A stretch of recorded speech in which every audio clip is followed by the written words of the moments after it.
Colm Gavin and Adam Walsh. Thanks for joining me, guys. No problem. Great to be here. So we were just talking about your favourite tea accompaniment. Mm-hmm. What's yours?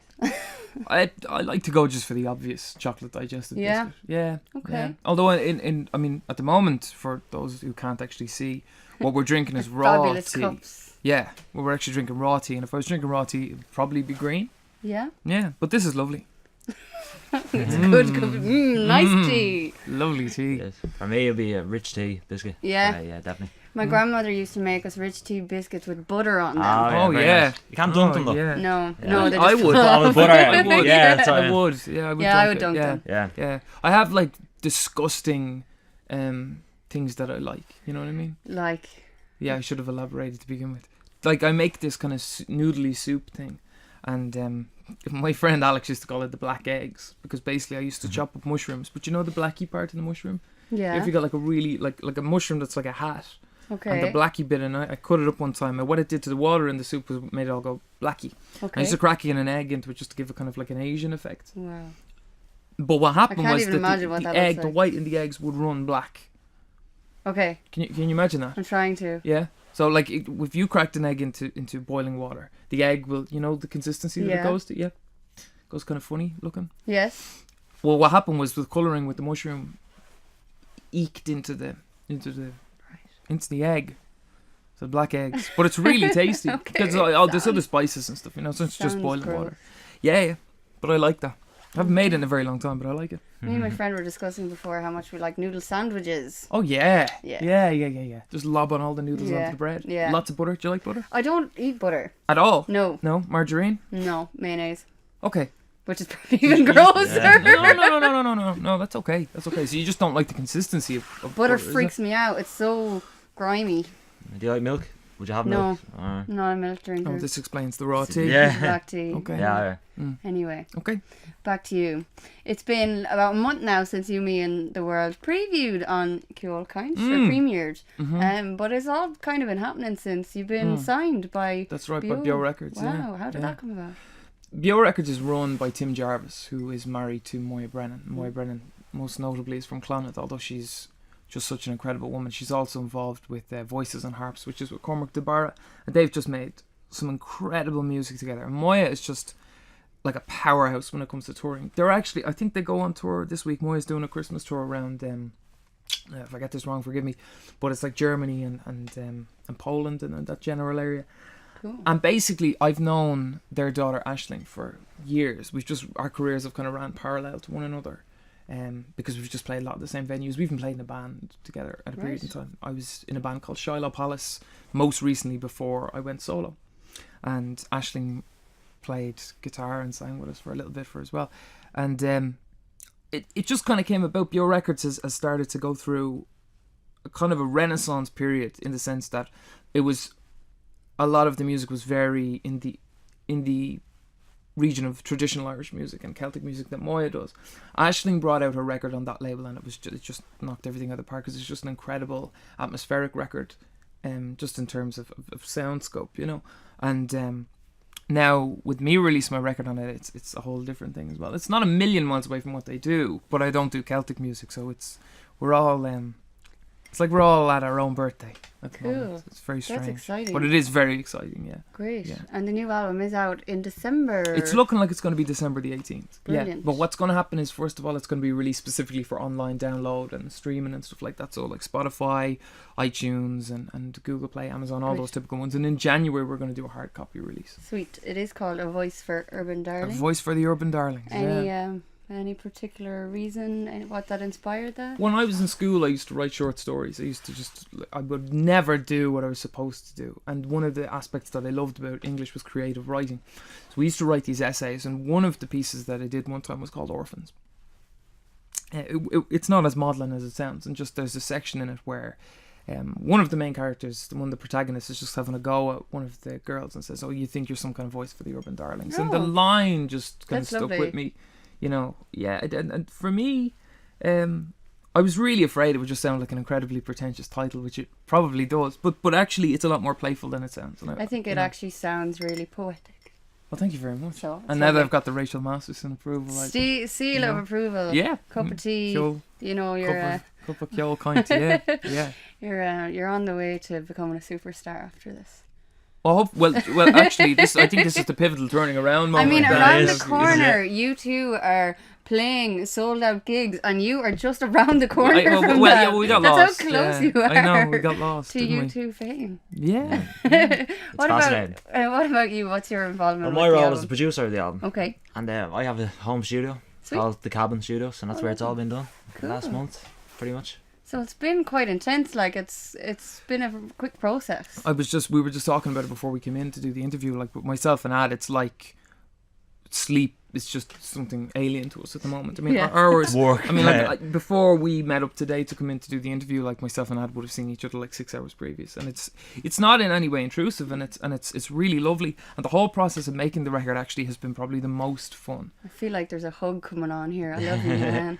Yeah, It's a virtual hug. Yeah, it is. Yeah, Don't raise the mug. Without having Yeah. to. I raise No, my cup to you. It's just been amazing. I mean, like Adam's setup is startling to a degree, because when you get in, you're sort of thinking, okay, well, this is a log cabin, you know, and everything was really done pretty much with the same microphone, if that makes sense. Yeah. You know what I mean? So it's all very, it's like guerrilla warfare at That's times. cool. But our turnover rate is pretty good, and we have a good work ethic. It's a strong work ethic, and between the two of us, and there's only one other person that plays in the record. Like if you hear it, it's very full band orientated, with the exception of one or two songs. Cool. But if you hear it, it's only really three people. It's myself, it's Adam, and another guy who's the piano player in the group that back me up for different things that we do, is Luke Maguire. And Luke is just a prodigy. A great job, right? Luke has been playing piano for like 3 years and plays like Beethoven. You know, I mean, Wow. just his ability and knowledge of music and brevity and like his understanding of the written note is just startling. So to have him playing on the record is a real pleasure too, you know. He's like a prodigy, isn't he? Oh, he essentially? is, yeah, no, at that absolutely. age, especially. Absolutely. What He's age just is a real- Yeah. You have to ask Colm. he is just 18. Wow. Yeah. So he's only 3 years playing. Yeah. Damn these. I know, kids. yeah. I hate Pesky them. kids. I hate them. I hate But them. it's cool. It's really inspiring when you get to work with people like that, because they kind of drive you on to Oh, they play do, your yeah. best Oh, yeah. as well. Yeah. Oh, yeah, big time. You have been picked up in the States a lot, which is exciting, because Yeah. before the Irish premiere of You Mean the World on Cure Count, it was on American radio. That's right, yeah. That's really Yeah. exciting. Yeah, I mean, all of that stuff kind of happened at once. And like I was saying, one of the feelings like between myself and Adam and the guys on the label at the moment is it is like your own birthday every single day. It's very, very strange, because without much pushing, it like American radio picked up the single, and also another one that you guys premiered, which was I Just Want to See the Girl Happy, Oh, which is yeah, also yeah. on the record. That was more recent than You Mean the World. Yeah, but sorry, collectively a lot of the songs and a lot of the covers that we've been doing as well have been picked up by American country radio. We have a Yeah. big backlog of songs. I mean, the funny thing is that what we do isn't really country music. Do you know what I mean? And I never, I always just found it very, very strange. And actually, very recently, I'd been approached by some Irish country artists who had looked at me to write some songs for them and stuff like that. And I just find it very strange, because I wouldn't classify what I do as country music, and yet a lot of the subgenres that have picked it up have been like, you know, elements of country in it, which is very strange. Well, that's cool, because quite that way too. you can cater to a lot of tastes in that way, so you're not just boxed into one. Especially the elderly, Yes. which as of late is just has been the driving force behind my career. Lots of old women fans. Yeah, it's funny how it goes, because apparently like Facebook will tell me that statistically the market or the general fan base that it hits at is actually young girls between 16 to 25. And then like if you come to some of my gigs, a lot of times, I mean, I've actually played gigs where I've counted maybe 16 pensioners all around, you know. Very strange. And aside from the music, Shoebox Memories, what is that? Shoebox Memories was a movie that was written and produced by Jason Brannigan. And Jason, when I was a kid, I went to school with his brother Kevin, and I just idolised Jason. I thought Jason was the coolest guy in the world because he played guitar. He always had a beautiful girl on his arm. He was just, like, to me, the epitome of cool. And I remember one time walking through Clondalkin Village, and I passed him, and I remember exactly what he was wearing. He had a leather jacket and jeans with the rips in them, you know, those kind of things. And he just goes, hey. I was just taken with that. So I used to listen to his music when I was young. MySpace, when it was in full operation, Right. he used to post really frequently with the various bands he'd be in, and I used to memorize his songs. flash forward a couple of years, me and Jason are very, very close friends, and Jason actually did the promotional photos for the record as well, so he has some involvement in this too. Jason wrote this movie. Now, I've never acted before, and Jason came to me and said, the role I've written is of a musician. That's about as much as he told me, and he said, I'd like you to play it. He didn't say what role, how big a role, and a couple of weeks before we started having meetings about it, he said, I meant to mention it's the lead role. Wow. Talk about throwing you in there, huh? So yeah, it was an amazing experience. Now, and is it out? Can we see it? Soon. Great. I think it begins the festival rounds in like January. Yay. I look forward to that. That's cool. Yeah, it's interesting. Yes. So your album is out in December, your debut film premiere is out in January. We'll be ruling the world next year, you know? Yeah. God, having your birthday every day is exciting. I love my birthday. I know. It is. It's bizarre. I mean, the songwriting process has kind of been the polar opposite to the record, because a lot of the songs are very scattered in terms of when they've been written. Like, for example, You, Me and the World would actually be a lot newer than some of the songs that are on the record. I mean, some of the songs could be anything up until maybe a year old. Like Adam will tell you, when we go down to the cabin sometimes, he'll say to me, so what want to be doing tonight? And I might say to him, we're going to do this song. And he'd say to me, okay, well, what way is it going to go instrument-wise? And I'd be like, well, I haven't written it yet. Yeah. So it's done on the spot, essentially, you know what I mean? Cool. In the space of time, he'll be setting up the mic and say, okay, and he never gets angry or never gets annoyed and just says, okay, well, take your time, and there's a notepad, there's a pen, and don't rush it, take your time. So I'll write the general structure and then fill in as is necessary. So if we're going to do the instruments for it, which we would tend to do, like say guitar and vocal, or guitar and bass and stuff, which is usually... And drums, if we're going to put drums on it. It's usually the process that it goes through, whether they're electric drums or whether it's... of course, actual live kit. Yeah. I mean, one of the things I always stress, and this is taking a side turn for a second, but I teach music in the Clondalkin School of Music as well. I teach piano and vocals. And one of the things that I always stress with my students is, I can say honestly for myself, I have no talent. I have no discernible talent whatsoever. And that anything that, any luck or any fortune that I've experienced in the music business has all been to do with hard work. Because I don't rank myself as a great guitar player. I can just about Don't sing. be so hard on yourself. No, but it's You're the truth. awesome. No, but it's the truth, because there are some people who kind of latch onto the idea that you have a God-given talent, or the individual does, and that as soon as they reach a bump in the road where things get difficult, they say, well, I guess that's where my talent ends. Okay. So I try and stress that ethos with students that, Work look, hard. that you don't think about talent. Like, okay, if you have a certain amount of ease when it comes to an instrument, that's terrific, and well done you for being born that way. Yeah. But it all does come down to hard work. Or some people might have like a really amazing talent, but then have a sense of entitlement and not nurture their own talent, and then it's just kind of wasted. The real, what makes this music business drive, and today we've got a lesson in that because we're in mongrel states.